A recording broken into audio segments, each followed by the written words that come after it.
All right, and we are live here on the Blueshirts Banter post-game show after a very brutal Game 4 loss in Florida. The series is now tied 2-2. Appreciate you all being here after yet another overtime game. As always, before we get into it, make sure you hit that thumbs up button, comment your thoughts and opinions in the live chat, and subscribe to the channel bottom right-hand corner if you're new here. We are live in some way, shape, or form in some sort of capacity after every single Rangers playoff game, and we will continue to do so regardless of what variation of us three are up here. Now, before we get into today, and before we talk about the X's and O's of this game that we just witnessed, want to say what's up to the fellas. Jerry, Aaron, first and foremost, how are you all doing? It's been better. Today's my birthday, and I just wanted to win, didn't get one. It's all right. If you've been following the show, which I know most of you guys have, the minute we won Game 3, I said that's okay. Game 4 is expendable. Doesn't mean I want to lose it, but the fact that I'm sitting here now at 11:26 p.m. at work after an overtime loss, I feel a little shitty about it. But that's showbiz. You can't win them all. You're not going to go 5-0 in overtime, especially with the way we played tonight. After that first period, they stayed in the locker room, and that was that. Couple interesting calls, personnel-wise, that we're going to get into in a little bit that may have came back to bit us in the ass, but whatever. A little defeated, but going back to the Garden 2-2, things could be a lot worse. Could be 3-1.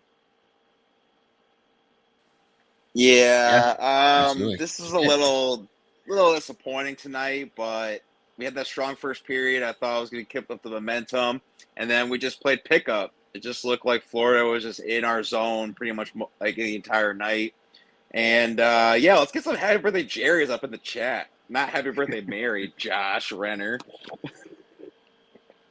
Thank you. Yeah, absolutely. Happy birthday, Jerry. Hopefully, the boys rebound, but that would have been an awesome overtime dub. Obviously, the Rangers were, like your dad said in the chat, 4-0 prior, but he knew better in terms of seeing if this was going to go to 5-0 in OT, and the penalty definitely did not help. And let's just start off before we get into the X's and O's of the game, because I got plenty to say about the second period, or even the lackadaisical third period that we saw with the lack of shots. And you saw the Florida Panthers, like Aaron said, just controlling the puck in their offensive zone and had the Rangers on their heels. Let's talk about that penalty in OT because, like you said, personnel changes. You got Blake Wheeler in there for the first time in God knows how long in the lineup. And you know what? I don't think I want to pin that penalty on him. He took the penalty, but I think it was a really bad pass, honestly, by Mika Zibanejad to set that penalty up. But just like take me through, Jared. I see you have just like you just kind of like pain and thinking about it. Just like take me through what's going on in your mind as you're either listening or watching to that, and just sort of assess that. Like, how much do you put that on Wheeler? How much do you put that on Mika? And just assess that play because it was brutal. And honestly, yeah, I was just gonna say that. What would you think of it? I think Blake Wheeler might be too slow in the fact that A, he's an older player at this point, so it's something we have to acknowledge. And B, when you're coming back from your first game since February, in Game 4 of the Eastern Conference Finals against the Florida Panthers, who, again, are a really good hockey team. I don't know how many times I have to reiterate that, even though things after Game 3 have been discounted as far as Florida goes, which I don't think is warranted. I think we still need to respect them for what they are. You watch that, the penalty got caused by Blake Wheeler getting caught and him trying to play catch up, like you said before. And the speed just isn't there right now. I don't necessarily think, listen, the past is the past, and Mika, we made up for the first 2 rounds, and now my man is just, it's tough, but I also can't pin it all on him because Brett's a ghost too. Brett he turned to Connor McDavid. He refuses to shoot the puck now. He had no goals, all assists, which is fine. You're still on the score sheet, but give me something, dude. The past is the past. Bad things happen. But the fact of the matter is we need to be back there to make that play, to make in transition so we don't get caught with our pants down like we did. And that's exactly why Wheeler took that penalty right there. I don't necessarily agree with playing him. we were talking, and people think that because we played him over Heedle, again, something's wrong. You're hurt, sick, whatever. Heedle couldn't play.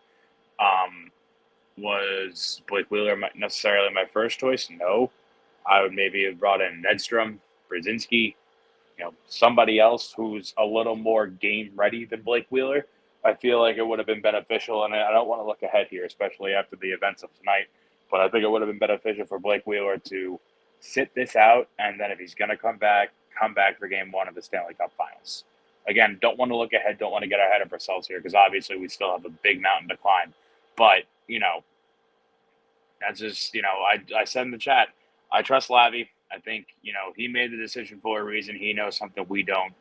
I will give credit to Wheeler. Wheeler had a first couple decent periods. He was in the mix. He was making plays happen. He was on that line. That line was grinding out as usual. So, it is what it is. It's a bad loss. It doesn't necessarily fall entirely on him. You can pin that loss on just about everyone on this roster minus Igor Shesterkin. But other than that, it's still, I'm just like, I hate doing these streams after we lose because I'm just so defeated and just upset and sad. It sucks so bad. Yeah, it does suck. And like you said, that change really doesn't happen right in the lineup unless Laviolette knows something behind the scenes that us fans don't know and that doesn't escape the locker room, something of that nature, something he saw, or maybe that's just blatantly going wrong behind the scenes. So I agree with you there. Just want to shout out before you go, Aaron, everybody in the chat. I appreciate everyone being here this late on a Tuesday night after another overtime game. Like I said, Rangers dropping this game 3-2. Shout out to Patty up top in the comment section. They'll get the Cats on Thursday in New York.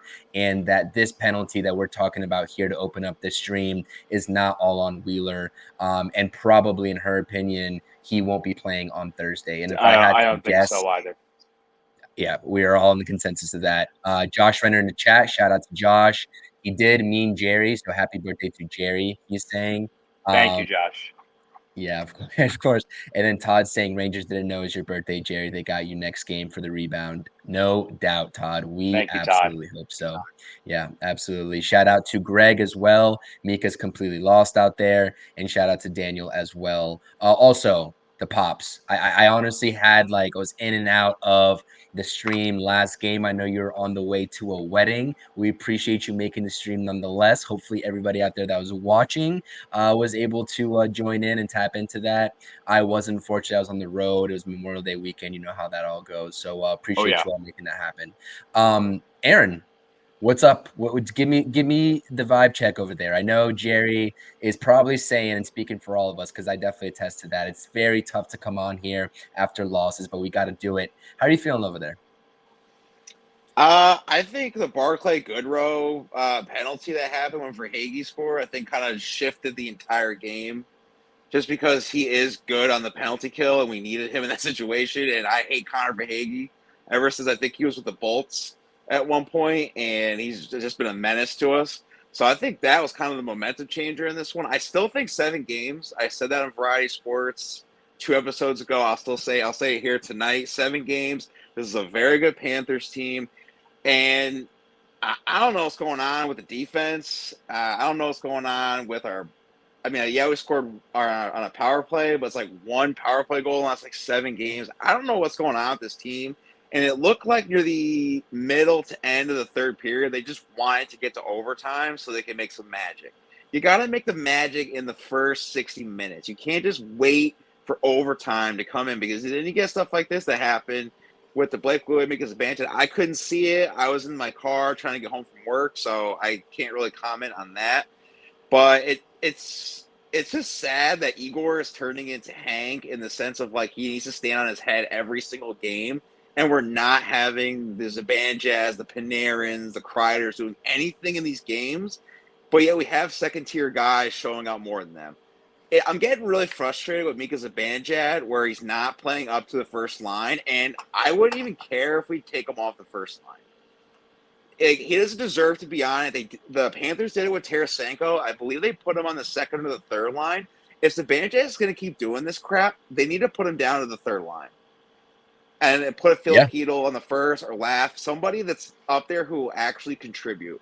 because he's not doing it. And I think Jerry needs to go back to hating him because when he did that, he was scoring a little bit. I think so too. Yeah. But yeah, I'm just getting frustrated with Igor that he needs to keep doing this because he's going to turn to Hank and then nothing's going to happen. Yeah, I mean, that sounds all too familiar what you just said. The core players not showing up there on the offensive side of the ball, but the secondary players are. I'm a Mets fan. That sounds all too familiar with what's going on right now. And we're not going to even get into that discussion because that was a debacle of a doubleheader today against the Dodgers. But nonetheless, no, I agree with you. Igor's absolutely just giving it his all out there. And it's a shame that he keeps on getting these kind of performances. And there's a lot of chatter amongst Rangers fans, whether it's on YouTube, whether it's on X, wherever on social media about Trouba. He just can't seem to clear a puck for his life. I'm not sure what's going on there. I know he plays hard. I know he plays physical, but the clearing of the puck has been an issue for him. Other guys on the defense, we've been questioning whether Adam Fox is healthy enough, whether Lindgren's healthy enough. And Lindgren actually went down today, got right back in there, but he went to the locker room for a little bit. So these guys are banged up and understandably so. But the effort at times, it just seems lackadaisical. It really does just seem lackadaisical. So I definitely agree with that notion. But listen, speaking of Igor, I have to say this, and I know it's irrelevant to the actual outcome of the game, but watching NHL on ESPN and Steve Levy just pressing PK Subban about his comments about Igor and making a little sly Freddie Anderson comparison about just getting after him after these weird goals that were let up in the second period, which were horrible and were not at the fault of Igor Shesterkin, in my opinion. Exactly. Laughable. It's laughable. It's actually laughable. And I don't know how much more discourse I can take from these analysts on ESPN about that. But no, let's talk They're about that though. cooked. Yeah, analysts, quote unquote. Let's talk about that though, because the second period was rough. It was rough and it was sloppy, and in playoff hockey, that cannot happen. What I thought was two power play goals actually was a power play goal and one 5-on-5 goal. I believe the Panthers scored the game tying goal just after their power play had ended. So it's technically 5-on-5, but I was kind of fumbling around, had some errands to do around the house. I wasn't really watching per se until I turned my head and they scored. Listen, what do you make of the second period first and foremost? Because that's really, like you said, Aaron, the point in the game where you can kind of say that turned the tides. Because listen, the Rangers played a great first period. It was dominating too. And the power plays that they got, the opportunities in that first period looked like a classic Rangers power play unit. Right? Whether the results were there or not, they looked like they were whizzing the puck around and they were getting good opportunities. And all of that went to crap in the second period. And that's where obviously the Panthers took the lead. So, Jerry, give me the breakthrough, give me the rundown there in the second period, your thoughts, your comments, all that good stuff. And do you think that was also the turning point in this game? No, not necessarily the turning point. I think it got the Panthers back in the game. I think had the Rangers kept the foot on the gas, like I told them to on Twitter, I know they see my tweets when they're in the locker room. I'm the number one follower. They just scroll through and say, "Oh, what's Jerry saying?" But I guess I must have missed that one. Um, no, I think it comes down to the fact that we talk about this during the season a lot, where I feel like we talk about Laviolette's adjustments that he makes when he needs to make the adjustments that he does. So credit where credit's due. However, when the going's good, I feel like he just kind of coasts ish, and then this happens, and we let teams get right back in it when they have no business getting right back in it, as opposed to coming out and just stepping on their throats and putting them out of their misery like we should have. In this situation, with that first period, the Rangers looked phenomenal. They came out of the gate strong. They scored that goal. Everything was going great. We thought, all right, maybe we're actually going to steal one here. I'm sorry. Maybe we'll steal both here and go back to the Garden and be able to close this out on Thursday. Wishful thinking. I should have known it wasn't going to be that easy. But to come out that flat and just let a team of this caliber get back in the game is just something you can't be doing, especially in the playoffs where anything can literally happen. So I think they kind of beat themselves there. Luckily enough, they were able to turn it around. And I know this isn't exactly on topic, but just to go back to that power play comment you made before, there was two power plays, I think, in the second period. One was abysmal and just kind of on par with the 0 for 8 or whatever, 0 for 10 now. But the other power play where they were snapping it around, getting the chances, looking great. I thought, this is it. We're finally going to get one here. It's going to be awesome.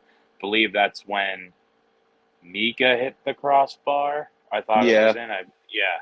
Yeah. So if we could just figure that out and just be able to have the power play at full throttle when it needs to be, I think that's kind of part of the answer to the question here, and winning complete 60-minute games and not going into extra time. But that's the playoff hockey, and as everyone loves to say and throw back in my face, Jerry loves overtime hockey. Listen, I think that's gotten blown out of proportion a little bit. I would like to win in regulation, maybe just once, to feel a little bit better about myself here. I can't keep staying up late. It's 11:45. I want to go to bed. But that's showbiz, baby. That's how it goes. And, it's thrilling, but, I want to see full 60-minute hockey games from this New York Rangers team. It's kind of been an ongoing problem all season long, playoffs aside. So hopefully in Thursday, Lavi will be able to make that adjustment and we can come out and play a complete game. But we'll see what happens.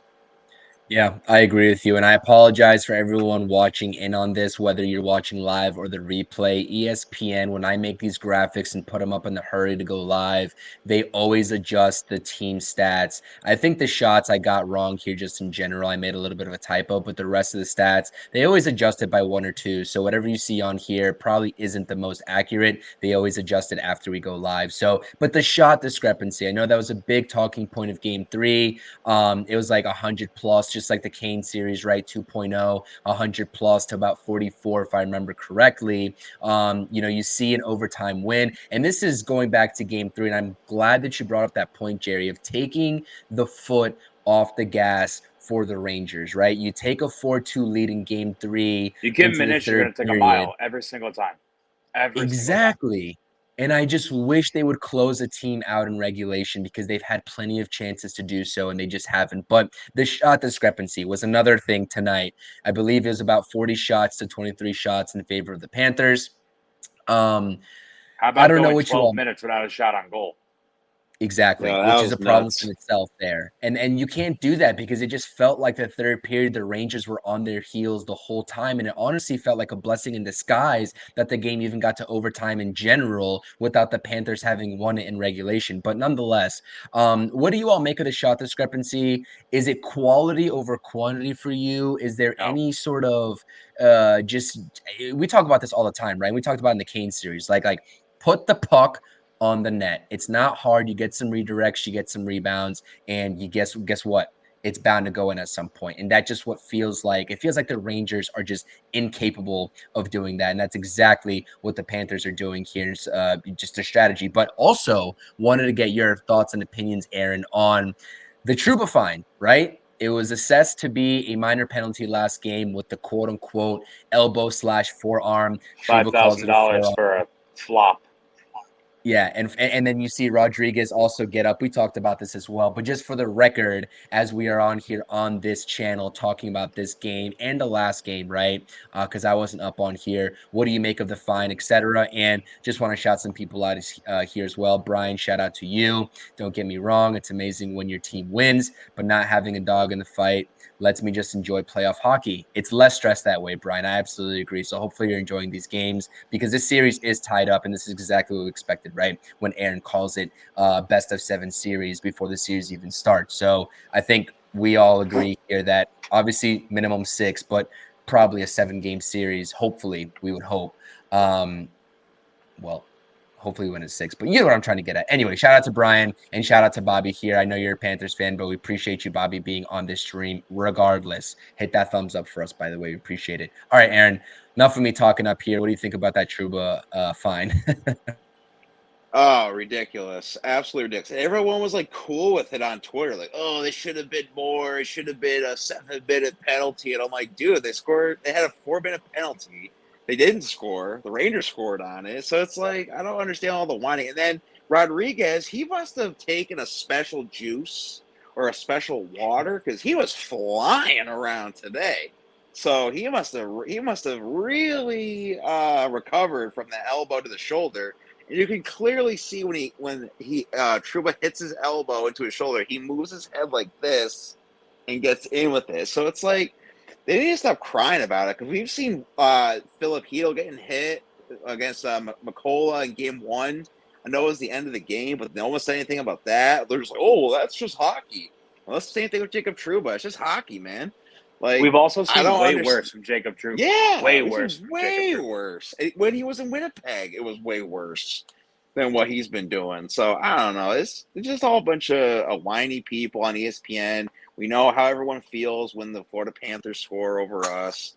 You can see all the retweets that I put up on it. So it's just ridiculous with a $5,000 fine. You agree, Jerry? I'm assuming. You agree. Yeah. I mean, listen. At first, we talked about it last show. At first, when I saw the hit, I said, "Ooh, that's not good." And then we watched the replay a couple times, and you see, oh, that elbow hit his shoulder. It's still an elbow, but that's not an elbow to the head.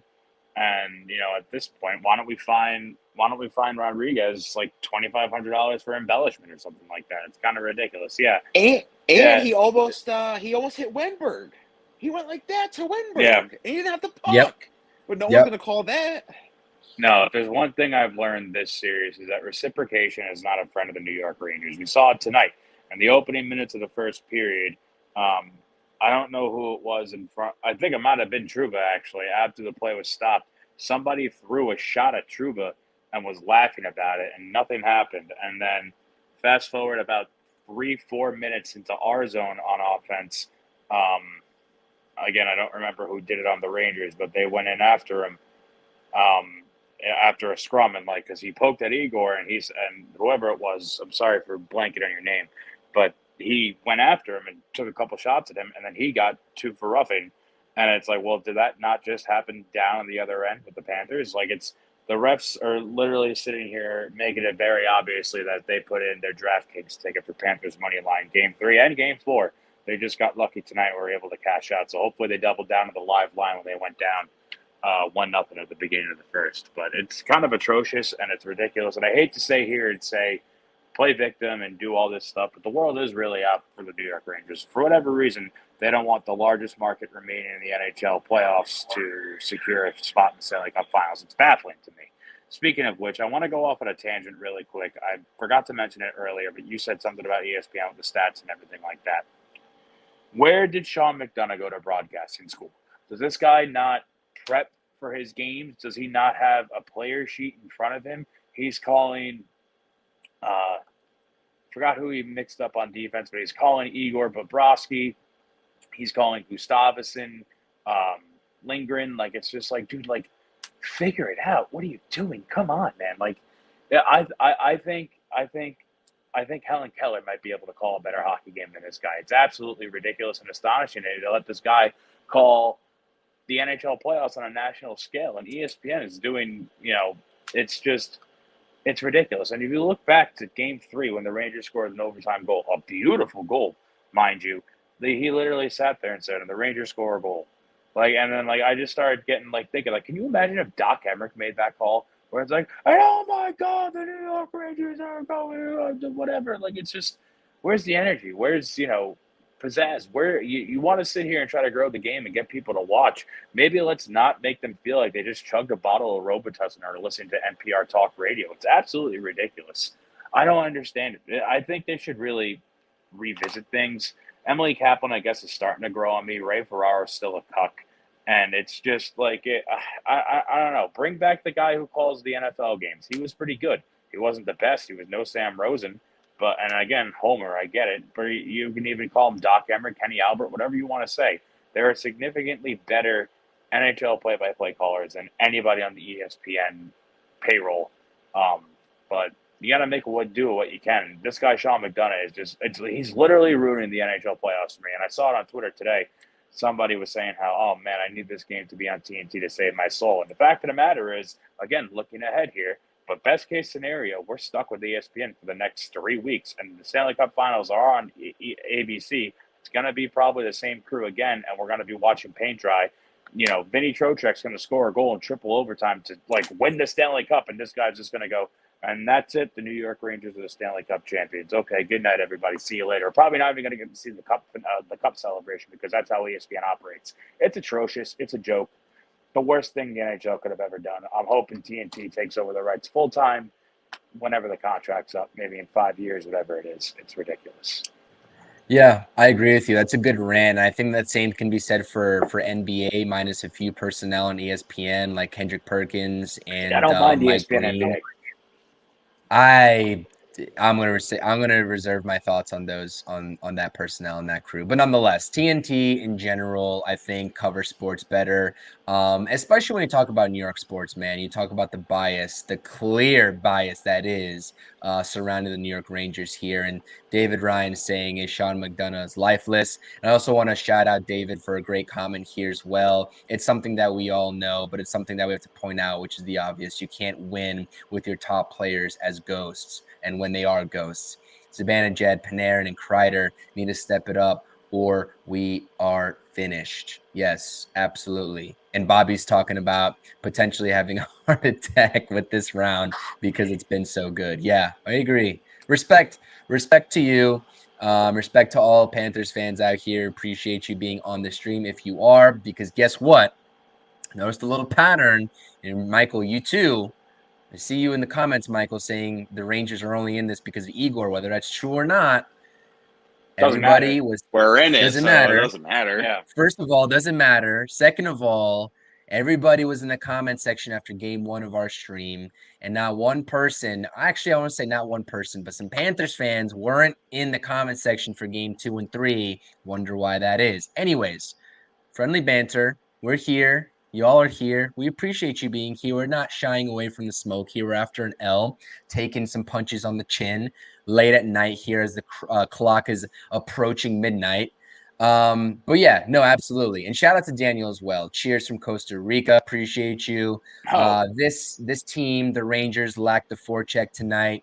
And when backtracking, it was hard for us. Let's go Rangers and let's get the W Thursday. I love that energy, Daniel, and cheers to you listening out to this stream while in Costa Rica. We appreciate you. Thank you so much. Couple of positives here before I guess we get off the stream because we're about 27 going on 28 minutes. Like I said, if you all are here, whether you're a Panthers fan or whether you're a Rangers fan, we appreciate you. All are welcome. This is the post game for a reason, but make sure you hit that thumbs up because it heavily helps us out here on the YouTube game with the algorithms, all that good stuff. Make sure you're telling your friends and family as well, but also just hit that thumbs up for us. Very super simple and easy. Two positives here are the goal scorers of today for the New York Rangers. Lafreniere, who's been absolutely just killing it. Had a cool shake and bake moment earlier today, a little dance through. I believe he put the puck right in between his legs, weaving through traffic. Didn't get the goal on that, but it was cool to see because that his was moves, nice. right? It was nice. It was smooth. It was silky. It was awesome. And Trocheck, man, this guy's just been absolutely on one this entire playoffs for the New York Rangers, doing it all. These guys are the positives, and they deserve their flowers. When the top line, like you said, Aaron, like David said in the comments, like Jerry's been saying, has been non-existent, all these guys, and Barclay Goodrow included, have been stepping up. So, yeah, man, I don't know what else to say, but it is what it is. And those are really the only two positives for me tonight outside of Igor Shesterkin. And that's it. I just had to throw it out there. That's And plus, if Paul Maurice is taking Vladimir Tarasenko, who was essentially a key cog in the 2019 Stanley Cup, and he's getting him off the first line, there's no reason why Lavaliette cannot do that with Mika Zibanejad or Chris Kreider. Do something. Get something going. I don't know. I want to add to your highlight list, Chris. 73. What a game. Yeah. What a game. Yes. He made a couple of great moves. He was skating. He didn't take any dumb penalties. He is so far in the Panthers' head. They're scared of him, and they know that he's out there, and they all know what he's capable of. And they're not messing with him, and they're making sure they don't mess with him. He's playing physical hockey. He's trying his best to make things happen. I think it was Wheeler who was with him on that 2-on-1 when he made that move to go in between the legs, and it almost worked. If he was there, willing and able to get that puck on goal, that was going to be the game winner right there. Matt freaking Rempe, who would have thought? But yeah, I mean, this is like his fifth loss while he was in the lineup or something like that, and Fourth. If you don't count overtime, it's fourth. when people were out here we were out here having a conversation. Should we put Rempe in the lineup? Is it the right move? What's going on? It's absolutely the right move, and I think Rempe should stay in the lineup for maybe even years to come. I don't know if he's necessarily going to be on a direct contract for 3 to 5 years or whatever. Probably not, but kid's doing everything he can to make something happen. The Garden loves him. The team loves him. There's really nothing to love. Jiminy Crickets, stuff like that. This kid's he's a cult hero, and I want to see more of him. I wish he was a little more skilled, but given his size and his play style, I think he's doing everything he possibly can to make stuff happen, unlike some of our superstars who are kind of taking a back seat here and kind of just not playing up to their full potential. I need a Wolfpack jersey of his. I got to find one. Yeah, that's a great addition, Jerry. Shout out to 73. We always talked about that after game one, especially, and that spark that he could potentially provide. And you're right, it's not always going to be pretty with Matt Rempe, but he gets the job done, plays physical, and does all the dirty work that you would need a guy to do, and really has turned this series around in terms of the actual feel for it. And whether that produces results in terms of the win-loss category from here on out, whatever it has so far, we'll see if that trend continues, but definitely needs his flowers and needs his props. Also, you're right. Speaking of so far in their heads, you saw the overtime winner in game 3. I think it was Kachuk and one other Panther player just going right Oliver after Ekman him. Larson. Yes. Bunch of cowards. Cowards. I didn't see it. Chuck hit him with his stick, and Rempe turned around, and Ekman Larson was trying to act like a big shot and try to go after him too after the Rangers won. I was like, dude, it's over. Like, get out of here. Yeah, drop it. Move on. And that's why I think, to your point, Jerry, the Panthers, they're like, they don't know what to do, and they have all these like kind of big enforcer hitter guys, and they're just scared of a guy who's only played 30 games this year. If Hedo can't go on Thursday, dude, give me Edstrom, bro. Yeah, call up get those Twin Towers going. Run the Twin Towers on that fourth line. Put VC in the middle. You're going to be cash money. That's everything you need. VC will. VC's not playing. He's kind of hurt. Yeah. Well, that was another one too. VC, no one called that one, right? VC got hurt, and I know he had the puck, but they do it right for his head. I think it was McCullough. I think it was still too. I don't remember. I could be wrong on that one. But I think Edstrom and Rempe would be perfect down there near Igor because they're so tall. They're not like whoever shoots the puck for the Florida won't be able to see Igor. Who centers that line? It would have to be Goodrow because he's done it before with with both do that. Yeah, do that. That's perfect. Get it done. Yeah. You know what pisses me off though, when people say the Rangers either don't belong here, which is clearly false, but also just like the only reason that they're they here. won the President's Trophy. Right. But you know, people are just going to chit chat regardless after Rangers losses. They're going to actually have to win this series to get any sort of props, and even then, it's going to be like, oh, well, you got to the Stanley Cup. If you don't finish it off, well, boohoo, 94, whatever people say, right? You talk about 2 cheap goals here for the Panthers, right? With the Bennett play and also Verhaeghe, how he got that goal. Like, come on. I'm sorry. Maybe this is just me just being a little pissed off here as the clock strikes midnight after an overtime loss, but those are some cheap goals. If we're going to just talk about cheap goals and we're going to talk about the weak Rangers quote-unquote 5-on-5 play, be objective for both sides and just call it for what it is. Those are cheap goals by the Panthers today, and that's simply it. You know what? And I'm sick and tired of it. So I just wanted to point that out because that kind of grinds my gears a little bit. But nonetheless, Bobby's saying Lafreniere has been playing out of his mind. Absolutely, he has. Absolute stud. Appreciate you, Bobby. Scott also checking in here. Not a fan of either team. That said, last time I checked, the goalie's part of the team. So Igor's keeping in this game, and he's keeping the Rangers afloat. Yes, and that's not something we should be apologizing for. Absolutely, Scott. We appreciate you realizing that. Hopefully some Panthers fans can get that through their heads as well. It's all love, but you got to get it through your heads. It's the key, right? Goaltending is also key, Daniel says, as the Carolina Hurricanes asked them. Sorry, I'm not wearing my glasses right now. Igor keeps the momentum, and the skaters need to step up. We can do this. Yes, it's getting late, as you can tell. I'm clearly messing up here. And we appreciate Asher, as always. Oh, my God, yo. Put him on the milk That's cart. gold.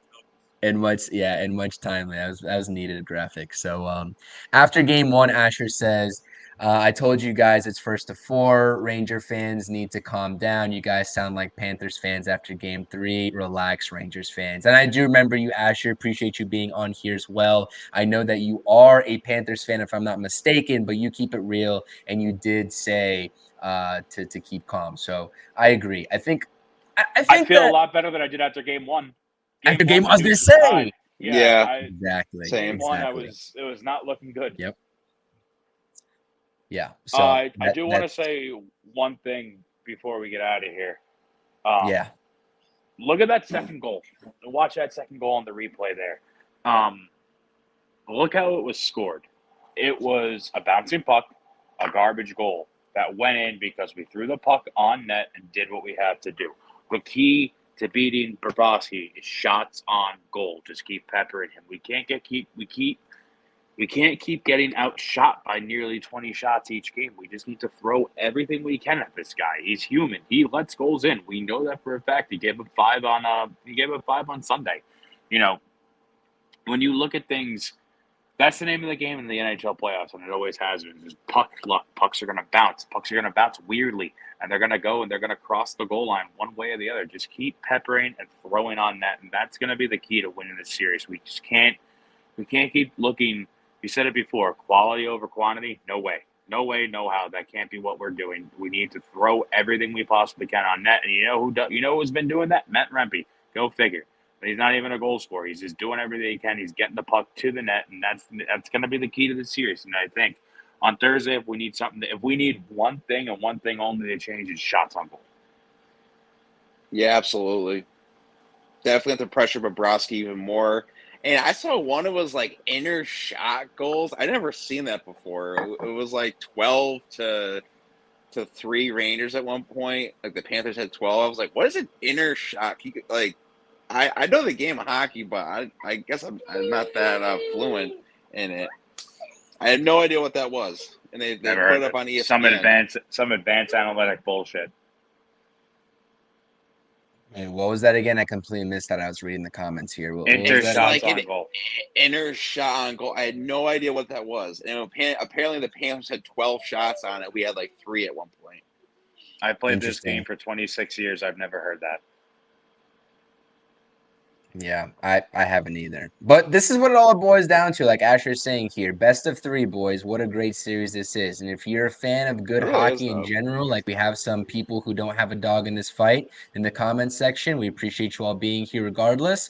And this is exactly what you want to see. Hopefully we are sweating out a W here in the best of 3 series, right? As we just end up the game 4 stream. But this is exactly what you want to see in good hockey between 2 good teams. That's really it. And that's what it comes down to. The Panthers are a great team. Gave them all the flowers in the world after game 1. But after that, it's go time, right? Jerry stepped up. We stepped up. The Rangers stepped up. And we're singing a little bit of a different tune. Aaron, not really, because he was always optimistic about the Rangers in this series after that. That's all we got here. That's all we got for this post-game stream. We appreciate everyone being a part of it. Like I said, hit that thumbs up. And I'm going to let these gentlemen give their final words here before we actually sign off.